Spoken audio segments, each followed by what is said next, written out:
রমজানে নিত্যপণ্যের দাম বৃদ্ধি ও ভেজাল ঠেকাতে ঢাকা সহ সারা দেশে জোরদার হচ্ছে ভ্রাম্যমাণ আদালতের অভিযান। এজন্য প্রয়োজনীয় ব্যবস্থা নিতে সব বিভাগীয় কমিশনার ব্যবসায়ী সংগঠনগুলোকে চিঠি দিয়েছেন বাণিজ্যমন্ত্রী টিপু মুনশি। তবে অভিযান সফল করতে বিভিন্ন সংস্থার কাজের সমন্বয় চায় ভোক্তা অধিকার সংগঠন ক্যাব। রমজান এলেই বেড়ে যায় ছোলা, তেল, চিনি সহ বেশিরভাগ নিত্যপণ্যের দাম। অন্যদিকে অস্বাস্থ্যকর পরিবেশে ভেজাল উপকরণ দিয়ে ইফতার তৈরি করেন অনেক ব্যবসায়ী। সরকারি সংস্থা টিসিবির হিসাবে ঢাকায় 1 মাসের ব্যবধানে গরুর মাংসের দাম বেড়েছে কেজিতে 30 টাকা। চিনির দাম 1 সপ্তাহে বেড়েছে কেজিতে 2 থেকে 5 টাকা। বেড়েছে আদা, রসুন, বিদেশি পেঁয়াজ ও এলাচের দাম। ক্যাবের অভিযোগ, যথাযথ নজরদারির অভাবে রোজার আগেই দাম বাড়ছে।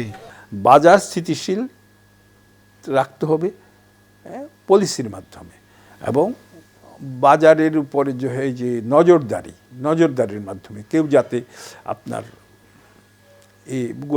কেউ চোরা কারবারি করতে না পারে, কেউ যাতে আপনার এটার কি বলে গুদামজাত করে আর কি মূল্যের বৃদ্ধি করতে না পারে। রোজা শুরু হতে সপ্তাহখানেক বাকি। এর মধ্যে অবৈধভাবে পণ্য মজুত করে ব্যবসায়ীরা যাতে দাম বাড়াতে না পারে সেজন্য প্রশাসনকে সতর্ক করে চিঠি দিয়েছেন বাণিজ্যমন্ত্রী। পণ্য পরিবহন ও সরবরাহ স্বাভাবিক রাখতে চিঠিতে ভ্রাম্যমাণ আদালত পরিচালনার নির্দেশনা দেয়া হয়েছে। পাশাপাশি ভেজাল বিরোধী অভিযান জোরদারের কথাও বলা হয়েছে। এদিকে পুরান ঢাকার ব্যবসায়ী নেতারা জানান, নিত্যপণ্যের মজুদ, সরবরাহ ও আন্তর্জাতিক বাজার মূল্য স্বাভাবিক রয়েছে, তাই রোজায় দাম বাড়ার কোনো শঙ্কা নেই। দেখা উচিত প্রত্যেকটা রিটেল বাজার, যেগুলো খুচরা বাজার, যেমন কারণ বাজার, ঠাটিরি বাজার, কৃষি মার্কেট, গুলশান, বনানী, যাত্রাবাড়ি, যে এই এলাকাগুলো যে আছে এগুলো মনিটরিং করা দরকার।